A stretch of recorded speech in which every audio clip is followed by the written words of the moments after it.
आपण पाहताय महाधुरळा।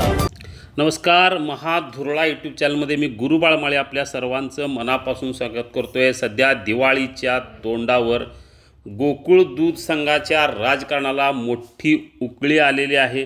गोकुळ दूध संघामध्ये जे प्राथमिक दूध संस्थांना डिबेंचरच्या रूपात दिल्या जाणाऱ्या रकमेत 40% कपात करण्याचा निर्णय झाला।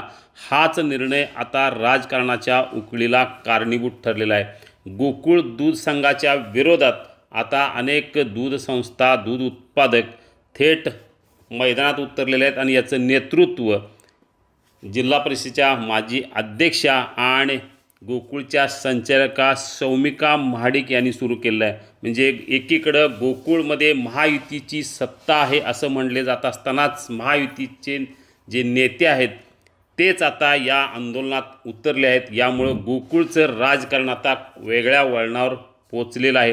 आज गोकुळ दूध संघा म्हणजे ताराव पार्क येथील दूध संघावर जनावरांसह मोठा मोर्चा काढला। जनावरे आत घुसवण्याचा प्रयत्न झाल्यामुळे आंदोलक आणि पोलीस यांच्यात मोठ्या प्रमाणात झटापट झाली। गेले 3-4 महिने गोकुळमध्ये राजकारण जोरात सुरू आहे। त्याला आता या राजकारणाला आणखी उकळी फुटण्याची चिन्हे आहेत, कारण आता महाडिक गटाला या एकूण महायुतीच्या प्रक्रियेतून बाजूला ठेवण्याचा प्रयत्न झाला।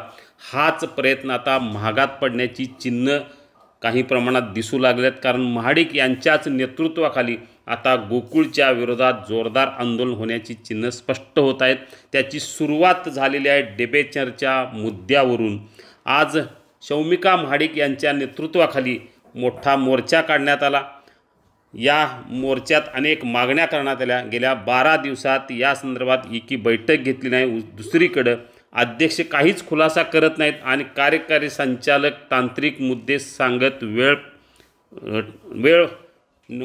नेत आहेत, पुढे वेळ बोलून नेत आहेत। त्यामुळं या संदर्भात तातडीनं चर्चा करावी, प्रातिनिधिक चर्चा व्हावी अशी मागणी शौमिका महाडिक यांनी केलेली आहे। या सगळ्या पार्श्वभूमीवर आता एकूणच गोकुळच्या राजकारणाला मोठ्या प्रमाणात उकळी फुटणार हे नक्की आहे। नेमकं या मोर्चा संदर्भात शौमिका महाडिक काय म्हणाल्या आपण पाहू। आता हे प्रशासन जास्त चांगल्या पद्धतीने सांगू शकेल, आम्हाला तीच अपेक्षा आहे की हे असं का केलं, हा जो यांचा प्रश्न आहे तो प्रशासनाने त्याचं उत्तर द्यावं।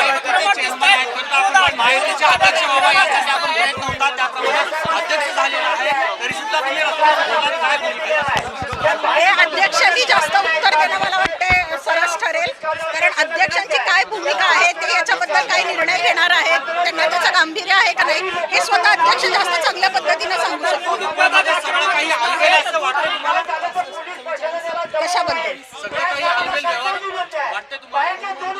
ज्या अर्थी या गेल्या 4 वर्षामध्ये शासनाचा जो लेखापरीक्षक अहवाल आहे तो त्यांच्या विरोधात जातो। जाजम खरेदी घोटाळा हा खूप चर्चेत आहे। आता शेतकऱ्यांची डिबेंचरची रक्कम 40% म्हणजे मला वाटतं गोकुळच्या इतिहासात सगळ्यात मोठी रक्कम कट केलेली आहे। असं असताना सगळं अलबेला हे म्हणणं चुकीचं होईल।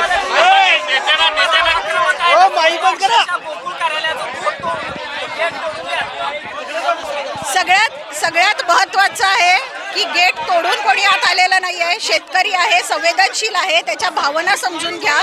दिवाळी तोंडावरती आहे, त्याला जास्त थोडेसे पैसे आपण देऊ शकलो तर ते आपल्याकडनं चांगलं होईल।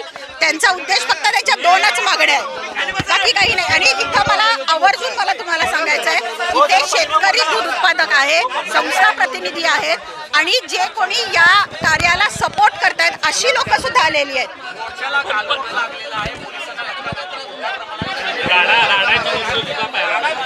नाही, प्रशासनाला कुठल्याही प्रकारचं आम्ही हे केले धक्काबुक्की केलेली नाही आहे। जनावरं इथे आली होती, जनावरांना बाजूला करताना थोडंफार काही झालं असेल, पण आम्ही ते समजून सांगितलेलं आहे जनावरं बाजूला ठेवा, जनावरांना काही होतं। हा निर्णय मागे नाही घेतला तर पुढे काय असणार?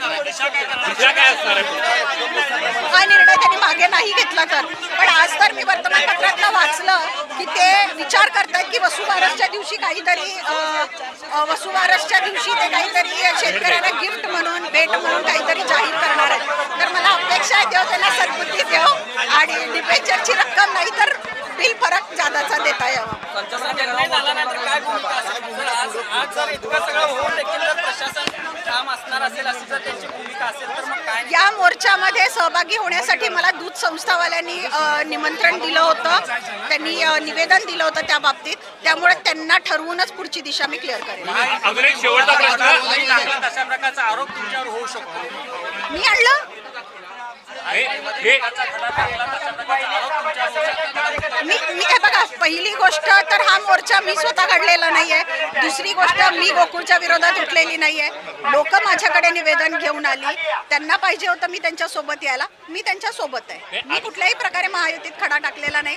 हे बघा, शेवटी आज मी इथं विश्वस्त म्हणून बसते ते त्या लोकांनी मतदान केलं म्हणून. आणि जर आज जर मलाच त्यांच्या कुठल्या गोष्टीची जर काळजी नसेल तर मला विश्वस्त म्हणून घेण्यात काही रस नाही. आगामी निवडणुकीच्या दृष्टीने हा पहिले पाऊल आहे असं म्हणावं लागेल का शेतकऱ्यांच्या दृष्टीने निर्णय घेण्याचं? हे बघा, ही गोष्ट अशी होईल आणि निवडणुकीच्याच तोंडावरती होईल असं मी प्रिडिक्ट केलं नव्हतं किंवा हे कुणाला माहिती नव्हतं. तर ही गोष्ट योगायोगाची झालेली आहे.